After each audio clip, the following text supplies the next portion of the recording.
What's going on, guys? Dyna here. Today I want to talk to you guys a little bit about gear. A lot of people be like, Dyna, I wanna ride. What do I need to do to be able to ride? First things first, and I always tell anybody, and Merv the Mad, he can attest to this. First thing I said to him when he asked me about riding, I told him, get the gear first. Gear is expensive, guys. Take your time when you guys are first getting ready to start riding.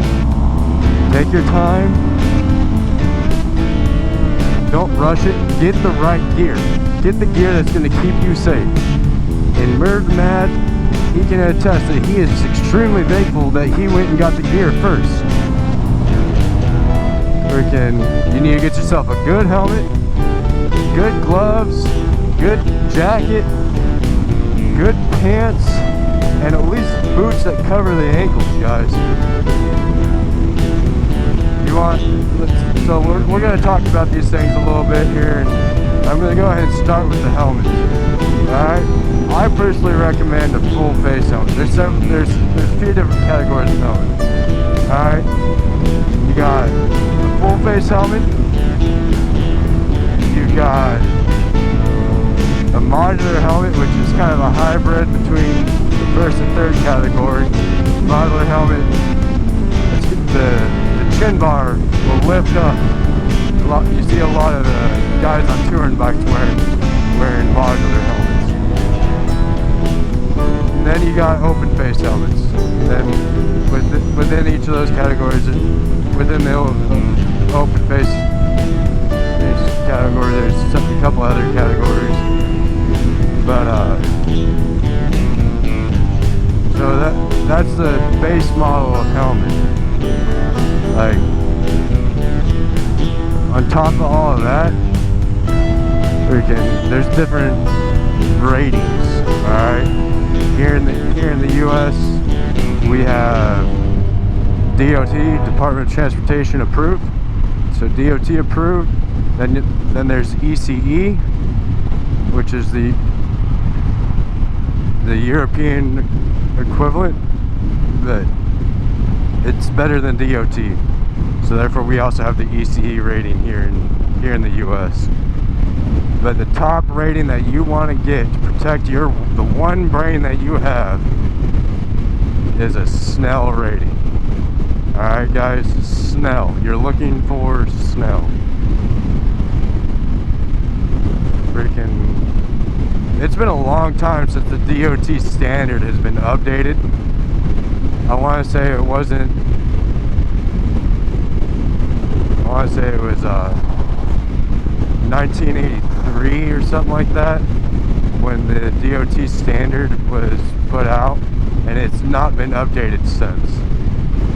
Snell changes their ratings changes their requirements for the Snell certification every couple of years. Check this guy out. He's on a little iron, looks like a Harley-Davidson Sportster Iron 883. Yeah, boy. Yeah.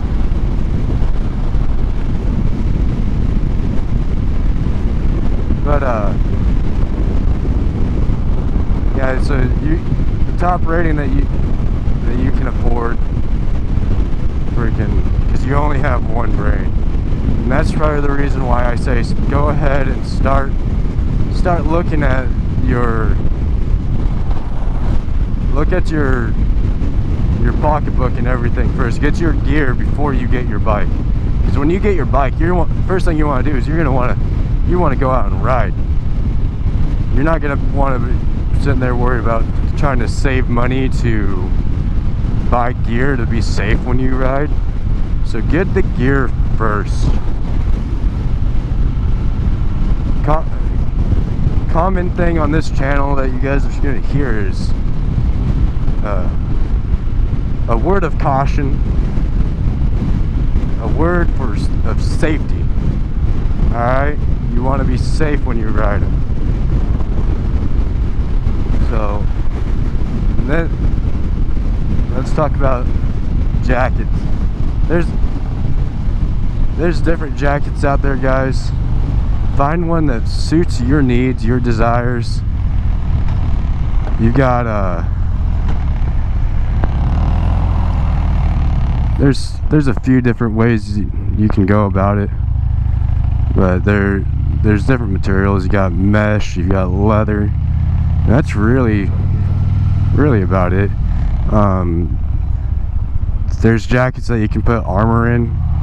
The jacket that I normally wear in my videos, guys, I have armor in my elbows, my shoulders, and my back on that jacket, and that's to keep me safe in case I go down.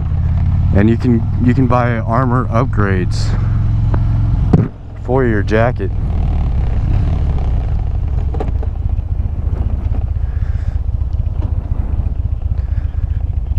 Buy armor upgrades for your jacket, guys.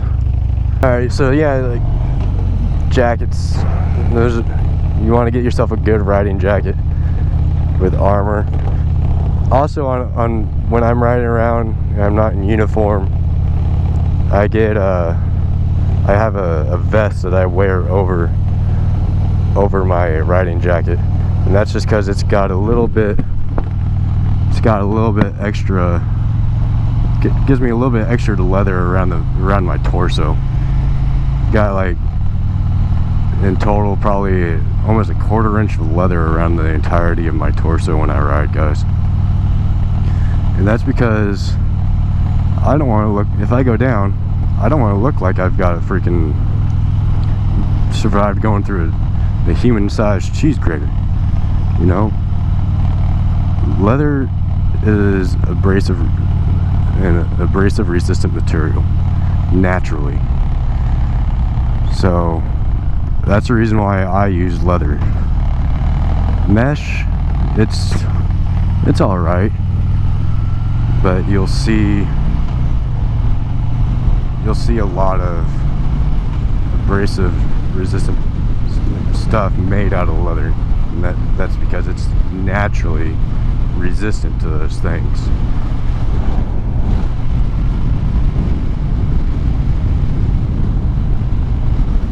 But gloves, you guys see my gloves, they're leather. They got hard knuckles, protect my knuckles if I go down. Full length pants, guys. Don't be riding around out there in shorts and a t-shirt, guys. Alright, if you're riding, at least have a long sleeve shirt on, something to protect your skin should you go down. Pants, wear full length pants. Don't be riding around in shorts. And you want boots to cover the ankle. You don't want to be riding around in flip-flops or running shoes, because you want to have something that covers the ankle to give your ankle some support should you go down. You don't want to be breaking your ankle or whatever else because you didn't even have a little bit of support on it. That's the basics that you need. If you're wearing a full face helmet, guys, or an open face helmet or a modular helmet, you're gonna need eye protection. Go ahead and get some eye protection. Some additional PPE, personal protective equipment that you should maybe look into. So maybe get some earplugs where you can protect your hearing and stuff. Because when you're out here riding, you don't have a windshield in front of you or anything blocking you from all that wind. So that wind gets noise and it's a loud ambient sound. So you gotta be considerate of that wind noise. And if you guys don't believe me on the wind noise, just go watch my channel introduction before I swapped up my mic system. Freaking 50 miles an hour, you can barely hear what I'm saying. So be considerate of that.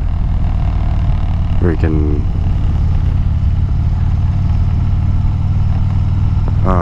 again, lane selection. When you guys do get out and start riding, be mindful of the speed limit. The speed limit's there for a reason. Choose the proper lane to be seen and to see. Depending on, you know, if you got a left-hand turn or right-hand turn coming up, you're gonna position yourself in the outside lane And as you go through that turn, you're going to dip all the way through into the number 3 lane position. You come back out. By the time you come back out of that turn, you're going to be back in the number 1 lane position. That way you're going outside, inside, outside. Straighten out that turn as much as physically possible. Speed limits are there for a reason, guys. Observe the speed limits, obey the local laws. If you're coming up to a turn, it's got a recommended speed under it. You know how it's got the sign will have the arrow, and then underneath it'll have a speed limit. That's because that's what that turn's been rated at. Now that's been rated for the average vehicle on the road, cars. So yes, on a motorcycle you're gonna be able to take that turn a little bit faster, but don't take that for granted, guys. Until you know your bike and you know that road and you know that turn, don't be going through that turn any faster than that recommended speed limit. That way you can learn to ride safely. When you're coming up to make your turns, see, I'm coming up to make this right-hand turn. I got all the way over here into this number 3 lane position. I got a red light, so I have to stop. Look, see if there's nobody coming. Outside, inside, outside. Just that simple, guys. Look, you want to look where you want to go. Freaking keep your head and eyes up. If you're just looking straight at the point in the turn that you want to hit, and you're looking kind of at a downward angle, you're gonna fall over. Because when you look, your body naturally changes its position. Alright?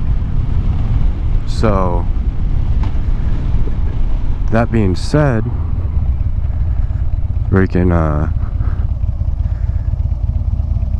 because especially if you're keeping your head and eyes up and you're looking, it changes the entirety of your lane position. See, watch, he looks through the turn, he changes his lane position. It changes his body position, guys. So I come out, I look where I want to go, it changes my body position, keep my head and eyes up, there it is. Nice, smoothly executed turn. When you add those green lights, guys, don't go as soon as the light turns green. There's people always running red lights. Next video I'm going to be putting out, guys, is going to talk a little bit about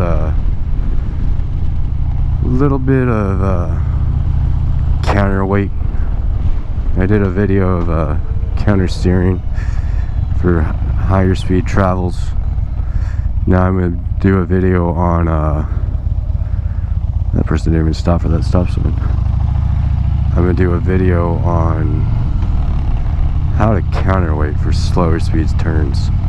And here's a quick little clip of what that looks like. So I got a slow turn here.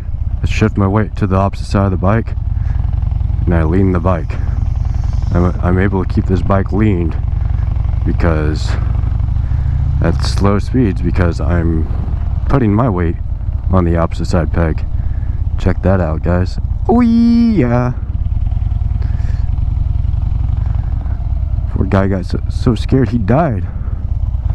See if I can't find a spot to park this beast.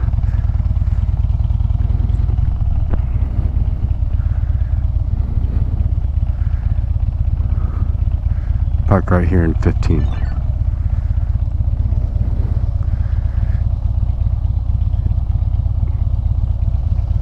Yeah, guys, body position on the bike. So I'm on the kickstand here, so I'm acting like I'm going through a left-hand turn at speed. So if I turn my forks to the right, you see how I get more pressure to the left? That's because that's the way gravity's naturally wanting to take me. In a high-speed turn, there's going to be centrifugal forces pushing against that.